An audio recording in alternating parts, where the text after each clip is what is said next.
ととき重力魔法の御前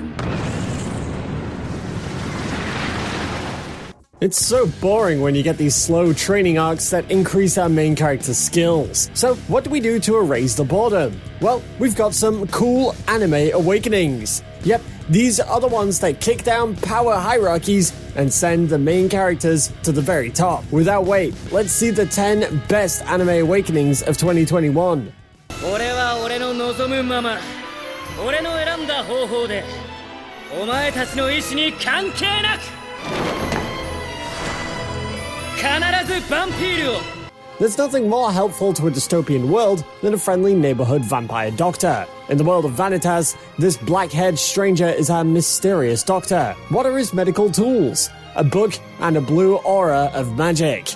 I know that doesn't sound intimidating on paper, but the very first episode gave us a glimpse of what his powers could be when he cured the first vampire to be infected by the disease. Of course, before all of this, he had to go to a bit of a scuffle with our protagonist. But ultimately, the vampire of the Blue Moon helped to cure the diseased vampire.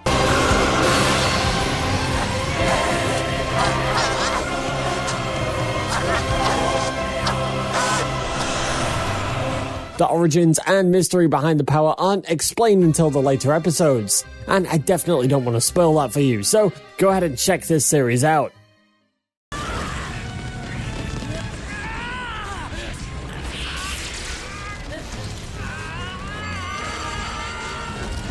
What better villain to fight than your evil twin sister? Am I right? The episode with the twins was animated by Trigger, so you can definitely tell that they're gonna give it their artistic touch when it comes to this power awakening scene. At one moment, she is your General Grievous-looking waifu, and in the next moment, she's a female version of Dr. Octavius, but with lightsabers. The fight between Carrie and Am was definitely something to behold, with all those family dramas mixing in with the dialogue while the two clashed their lightsabers.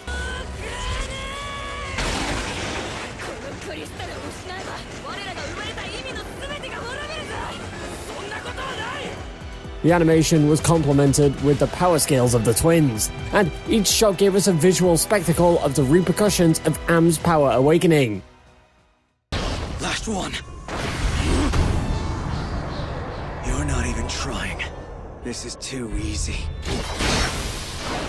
Megumi was the silent guy in the group. Yuji and Nobara were the ones who showed the theatrics, but this guy wanted to mind his own business. He might have had some ass-kicking from Sukuna, but that doesn't mean our boy is gonna finish off the season without a bang. Turns out, Megumi can laugh harder than the rest of the gang, and when he does, it's really bad news. Megumi's domain expansion was what threw the villains out of the loop and showed the consequences of messing with the overpowered introvert. Domain expansion!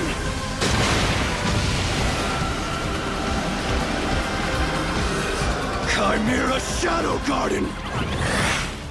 What I really liked about this was the way it was presented as a twist. At one moment, he's ready to get beaten, and in the next, you realize this kid's really got some surprises in his belt. They say the Master Swordsman Reed laughed as he drew a sword against a dragon. That expression describes one who's crazy. Yep, and don't you forget it!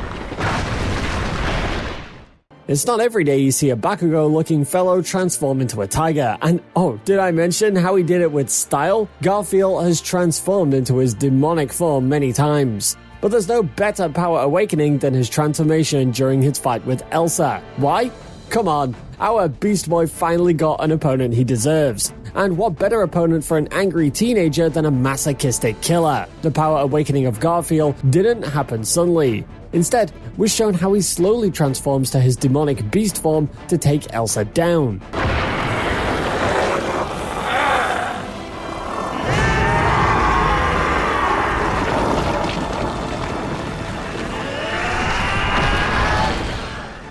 It's a slow, staged process, but it definitely gave us the hype we needed.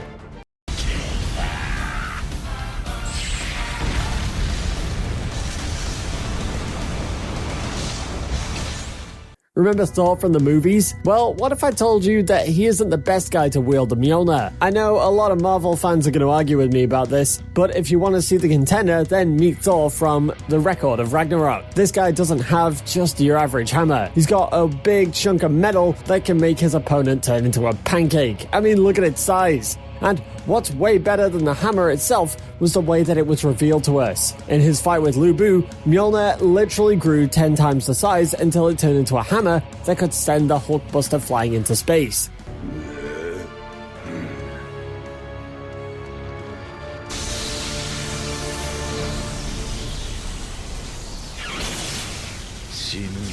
It was a great moment for all Thor fans in The Record of Ragnarok, because this awakening showed us just how powerful he is.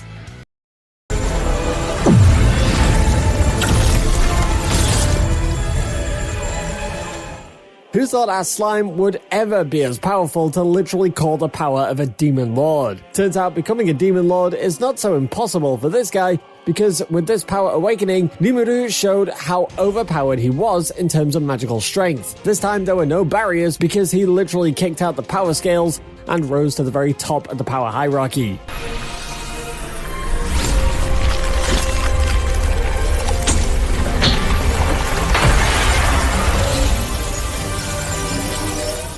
I mean, one look at his face can tell anyone that he's the last person on the show that you should be messing with. As usual, this anime did it in an interesting way, and used the sequence to highlight the character of Rimuru instead of making this another overpowered power awakening.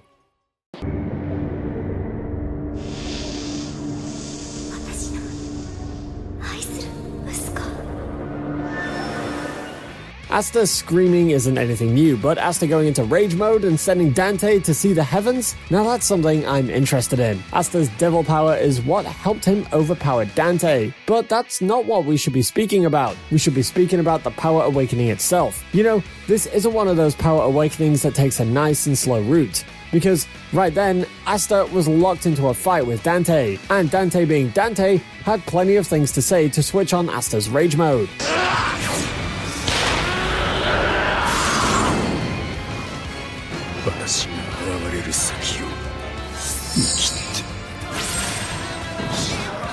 Asta is one of those never giving up types of superheroes, so don't expect him to walk away from the fight without a power awakening.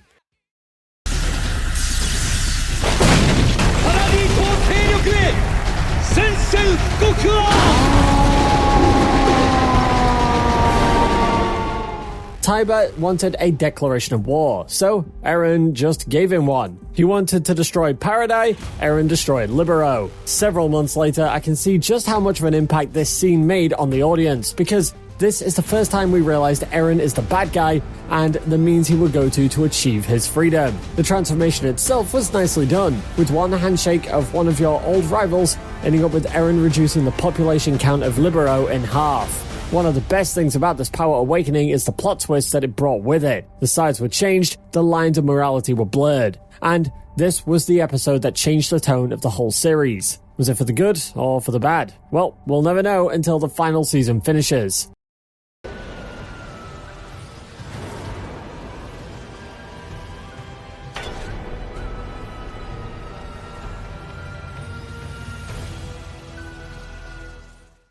You know, in every shonen series we get this evil villain guy who only appears in the show to get a good beating once the main character awakens their power. In the case, it was Boruto, and the power we're speaking of is Momoshiki's Rasengan.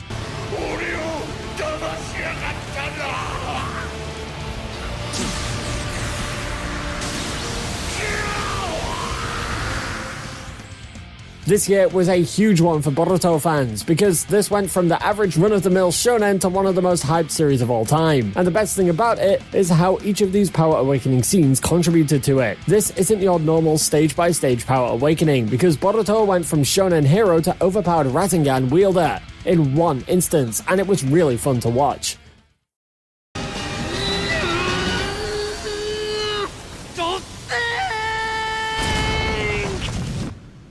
What better way to finish off the series than remembering the most overpowered Demon King of 2021? No, it's not about Anos. It's about the one and only Sukuna. And unlike other power awakenings, this wasn't something Yuji did on purpose. He got knocked up a couple of times and Sukuna thought, that's it, I'm in charge now.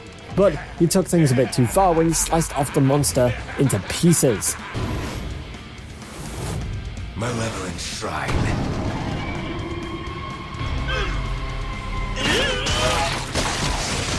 And then went in to beat the shit out of Megumi. And this time there was no overpowered white-haired stranger to stop him. So one of the best things about this power awakening is not the awakening itself, but the power flexing that came after it. So there goes the 10 best anime awakenings of 2021. Let me know your thoughts down below in the comments, and as usual, make sure you like this video if you enjoyed it, and hit that subscribe button if you want to see more content like this. That's it for today, anime fans, and I'll see you in the next video.